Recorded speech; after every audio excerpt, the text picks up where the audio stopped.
Bueno, como les comentaba, hace unos días se conoció la triste noticia que han sobreseído en el caso Ruemers a los principales acusados. Recuerdan que estuvo Roberto Mazzoni aquí en el canal contando cómo era la denuncia y demás.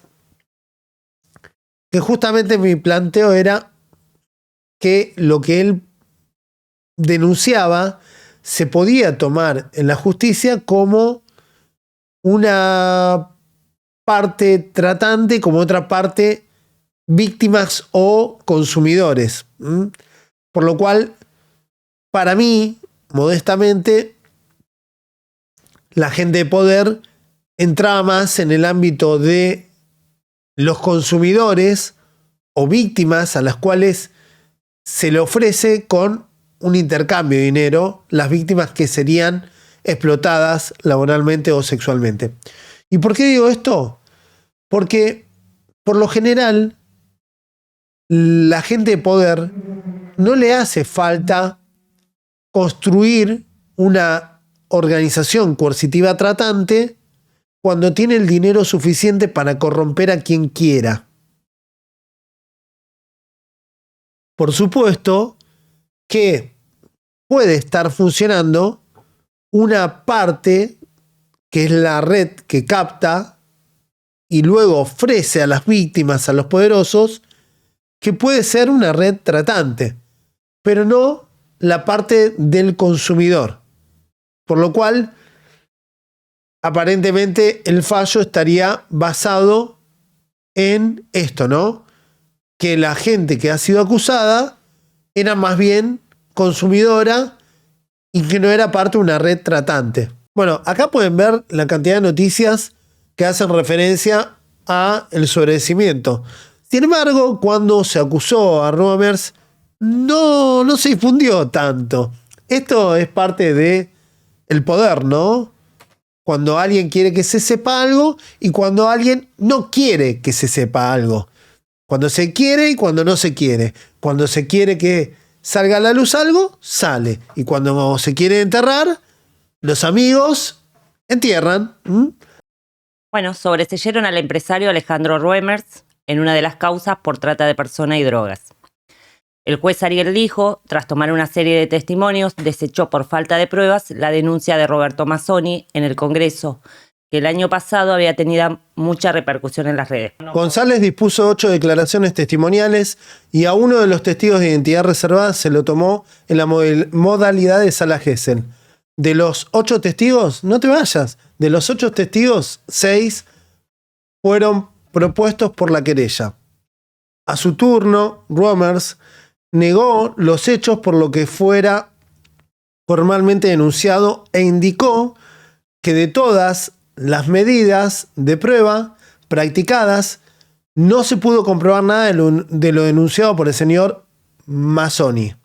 En la causa se denunció una hipótesis delictiva vinculada a la trata de personas con fines de explotación sexual, relacionada con el suministro y comercio de estupefacientes, en función de la cual se tuvo por presunta víctima a Mazzoni calificada como hecho A. En paralelo, se formó el legajo de investigación a efectos de investigar el hecho que tiene como presunta víctima a otra persona calificada como hecho B, cuyo nombre se mantiene en reserva, el cual se encuentra actualmente en trámite en la Fiscalía. En su resolución, Lijo dijo que cada uno de los testimonios recibidos en autos muestra una robusta consistencia y ninguno de ellos representa una contradicción con otro. Los distintos testigos examinados, los que en su mayoría fueron propuestos por el propio Mazzoni, permiten desacreditar la hipótesis planteada por el querellante, en cuanto a que hubiera sido explotado sexualmente por los denunciados.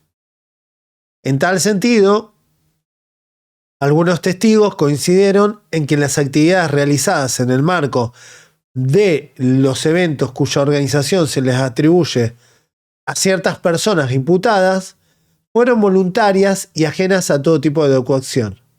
Bueno, esto era lo que me decía Roberto en el día de hoy. Hola Pablo, ¿cómo estás?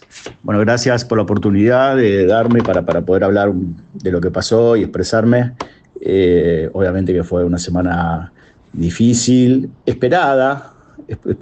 Recordemos que todo lo que vengo pasando con el juez y el fiscal, en principio ellos nunca me tuvieron como querellante, la calidad de querellante me la tuvo que dar la sala 1.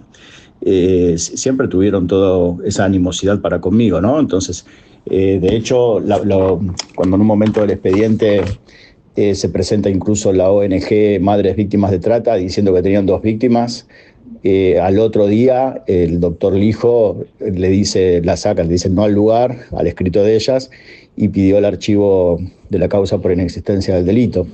Lo que pasó ahora, después de eso, fue que la Sala 1 mandó a que investigue, entre esas cosas, al testigo de identidad reservada A, al testigo de identidad reservada B y a los testigos que decía que tenía la ONG, Madres Víctimas de Trata, lo cual nunca se hizo.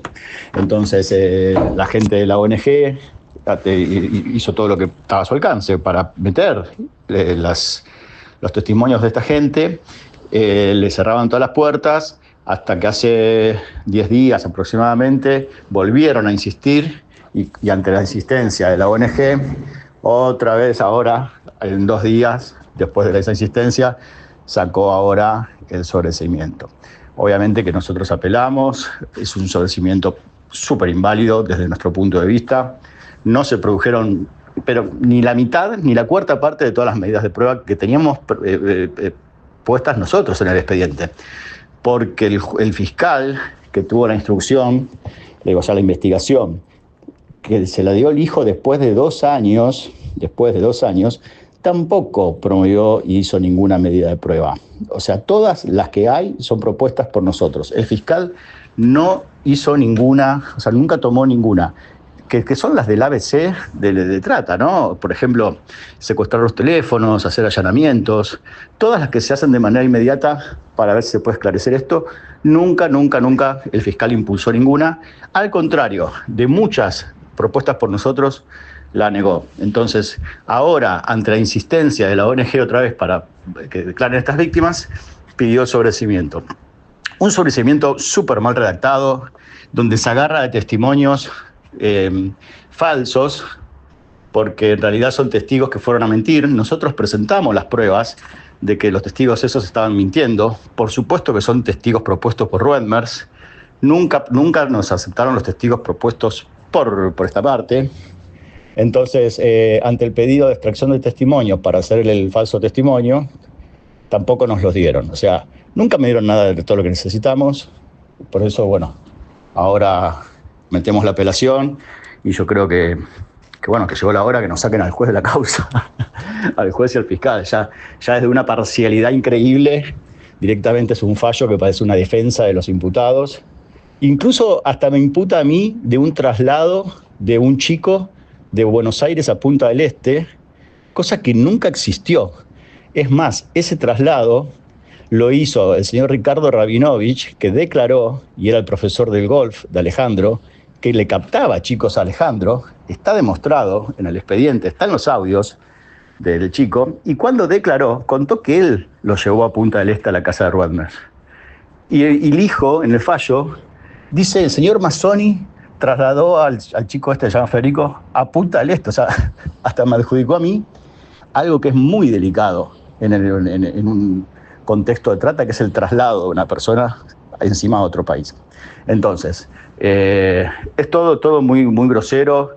Yo soy consciente que estoy luchando contra gente muy poderosa. También saben que también he contado que esto estuvo operado desde el principio por Alfredo Lijo, que le han sacado la plata a Roedmers para que contribuya con la campaña de La Libertad Avanza, que la manejó Lijo y Santiago Viola. O sea, esto es muy sucio, muy grosero, muy oscuro. Y bueno, esto no es una de las tácticas más que utilizan en mi contra. Tenemos fe que esto se va a dar vuelta. Y bueno, te voy teniendo al tanto de todo. Y gracias a Dios, y creo que vamos a tener novedades internacionales en breve. Básicamente es lo que yo les comentaba. Para vos probar de que hay una trata de personas, debes demostrar de que hay una operatoria, que hay prácticas de persuasión coercitiva, que hay captación de víctimas en situación de vulnerabilidad, mayoritariamente, con fines de explotación. Dejen su like, suscríbanse y compartan el video.